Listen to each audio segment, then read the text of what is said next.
today we're diving into a novel that is so much more than just a gothic romance. When Charlotte Brontë published Jane Eyre, she wasn't just telling a story. She basically dropped a literary bombshell on the 19th century, one that shook the very foundations of Victorian society and, honestly, still sparks debate today. This idea of literature as a mirror is absolutely key here, because a mirror doesn't just show you what's there, right? It can also reveal a new and sometimes pretty shocking version of reality. So to really get the impact of Jane Eyre, we first have to take a good, long look at the world it was reflecting.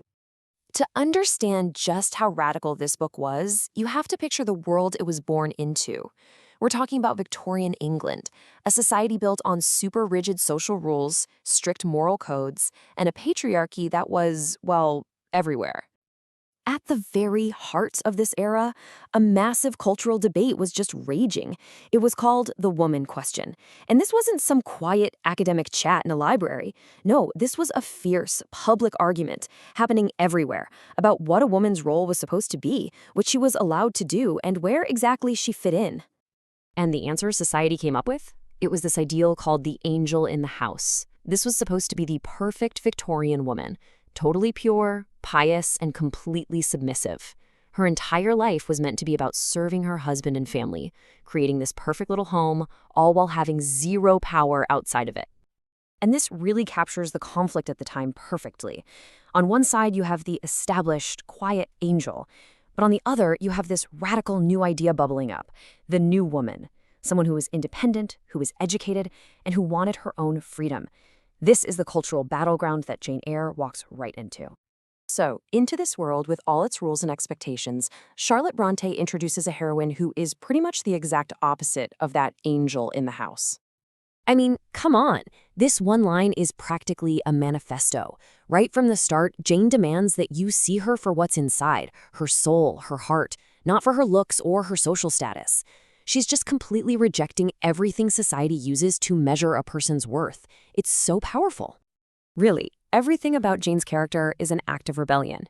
She's a poor orphan, a governess, so she's stuck in this weird social limbo, not quite a servant, but definitely not family.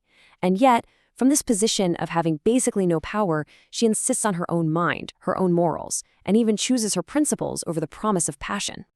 Now this is where Brontë does something brilliant and terrifying. She gives Jane a dark mirror image, Bertha Mason, the quote-unquote madwoman in the attic. Bertha is what happens when female passion isn't just ignored, but violently crushed. So while Jane is fighting to find your voice, Bertha is literally silenced, locked away, and in the end, destroyed. It's this stark, chilling warning about the real human cost of oppression. Jane's rebellion doesn't stop with her social standing. It gets way more personal, going right to the heart of her idea of love. See, she doesn't just want passion, she demands respect. And then we get to the big moment. Rochester asks Jane to live with him, but as his mistress. And he's handing her this impossible choice. It isn't just love versus being alone. It's a life of passion where she has to sacrifice her self-respect, or a life of independence that might be very, very lonely. And her answer to him is one of the most famous declarations in all of literature. She's not just saying no. She's looking him square in the eye and asserting that they are equals. She's a free human being with an independent will. With that one line, she's setting a totally new standard for relationships, one built on a partnership of equals, not dependency. For 1847, this was absolutely radical stuff. So that leads to the big question, right? Why are we still so captivated by this story today? What is the lasting legacy of Jane Eyre? Well, for starters, the timing was perfect.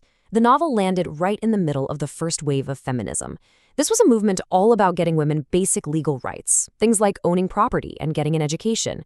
And suddenly, here comes Jane Eyre, this character in a blockbuster novel who embodies that exact spirit. The book became a powerful voice for the movement.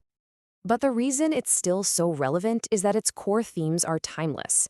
It was one of the very first books to really truly explore a woman's inner world, all her complex thoughts and feelings. The critique of class and gender, the demand for a love based on respect, the idea that your moral strength matters more than your social status. All of those things are just as powerful today as they were back then.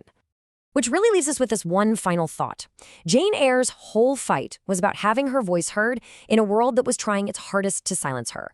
So the novel kind of asks us to look around and wonder, how is that same exact fight, the fight for self-determination, for equality, for an authentic identity, still happening today, in our own world and in our own lives?